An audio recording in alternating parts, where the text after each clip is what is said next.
Week 7 had one of the most incredible comebacks in NFL history. Hi, my name is Frank Ober, and this is Week 8 of my weekly fantasy football preview. The Denver Broncos defeated the New York Giants 33-32 after trailing 19-0 after 3 quarters and 26-8 with 5.5 minutes left in the game. The Broncos scored 33 points in the fourth quarter with 291 yards of total offense. Bo Nix of the Broncos was the top fantasy quarterback as he rushed for 2 touchdowns, threw 2 touchdown passes, and completed 2 two-point conversions, all in the fourth quarter. Amazing. Can graybeard quarterbacks still get it done in the NFL? You betcha. The Thursday night game saw the Cincinnati Bengals and 40-year-old quarterback Joe Flacco defeat the Pittsburgh Steelers, led by 41-year-old quarterback Aaron Rodgers, 33-31. Joe Flacco had 342 yards passing and 3 touchdowns, while Aaron Rodgers had 249 yards passing and 4 touchdown passes, all to tight ends. Not to be outdone, 37-year-old Los Angeles Rams quarterback Matthew Stafford threw 5 touchdown passes against the Jacksonville Jaguars, despite missing wide receiver Puka Nacua.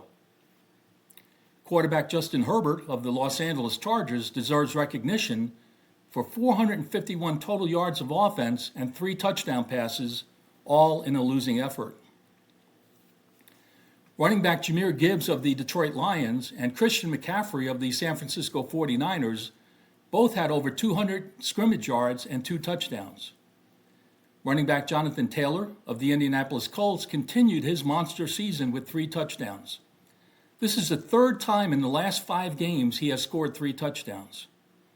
Honorable mention to rookie running back Quinshon Judkins of the Cleveland Browns, who also scored 3 touchdowns. A pair of Philadelphia Eagles wide receivers had huge games.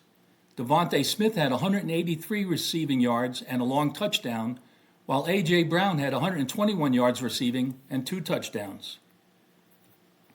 Wide receiver Jamar Chase of the Cincinnati Bengals was Joe Flacco's favorite target, as he had 16 receptions for 161 yards and a touchdown. Wide receiver Davante Adams of the Los Angeles Rams caught 3 of Matthew Stafford's 5 touchdown passes. 3 tight ends had huge games. Pat Freiermuth of the Pittsburgh Steelers had 111 receiving yards and 2 touchdowns. Rookie Oronde Gadsden of the Los Angeles Chargers had 164 yards receiving and a touchdown, while Trey McBride of the Arizona Cardinals caught 10 passes for 74 yards and 2 touchdowns. The top place kicker this week was Will Reichert of the Minnesota Vikings with 5 field goals in a losing effort. The top defense this week was the Cleveland Browns. The Browns limited the Miami Dolphins to 6 points and 252 yards of total offense, while sacking the quarterback 4 times and generating 4 turnovers and a touchdown. Week 7 generated another long list of injuries.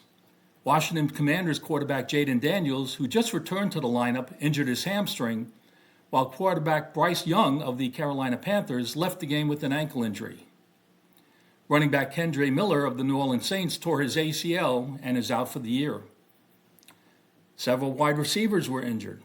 Mike Evans of the Tampa Bay Buccaneers, who was just returning from an injury, suffered a concussion and broke his collarbone and is expected to miss the rest of the season. Wide receiver Nico Collins of the Houston Texans left the Monday night game with a concussion, and wide receiver Brian Thomas Jr. of the Jacksonville Jaguars injured his shoulder. Wide receiver Dontavion Wicks of the Green Bay Packers suffered a calf injury. A couple of tight ends with injuries included Cole Kmet of the Chicago Bears and Darren Waller of the Miami Dolphins. The Week 8 schedule has the Minnesota Vikings visiting the Los Angeles Chargers on Thursday night. Please note there is no Sunday morning game this week. There are 6 teams on a bye in Week 8, including the Arizona Cardinals, Detroit Lions, Jacksonville Jaguars, Las Vegas Raiders, Los Angeles Rams, and the Seattle Seahawks. Make sure you track the health of your players, check the inactive reports prior to game time, and consider teams on a bye so you can adjust your lineup accordingly. Please check out my articles for players to start in Week 8, and good luck.